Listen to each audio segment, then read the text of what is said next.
Bang, tolong bang, dia tengah cari saya. Apa? Tak faham. Alah, dia yang suka confess kat aku tu. Aku dah reject dia tapi dia masih lagi confess kat aku. Penatlah dia macam ni. Dia dekat belakang kau. Serius ah? Dembam ni. Dah lama dah tak jumpa. Comellah aku tengok muka kau ni. Kau reject aku kenapa Aku tanya kau lagi sekali. Kau curi ke? Bukan aku. Melawan lagi, melawan. Aku dekat. Melawan lagi. Bukan jujur aku. Je lah. Melawan. Jujur. Menipu. Aku tak bersalah. Kau bagi tahu dia jujur ke tipu? Dia tipu. Korang berdua ni. Korang berdua buat hal, aku juga yang kena. Korang pula yang selamat. Gregory, kau kata kau tahu password wifi dia. Kau bagilah tahu aku, nanti aku belanjalah kau. Mana kau? Weh, mana budak tu? Tadi aku nampak dia ada dekat sini.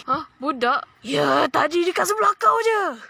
Weh, kau buat apa dekat sini? Ni bilik aku lah, sial. Weh, sorry doh, aku ingatkan ni bilik skandal aku. Kau keluar sekarang.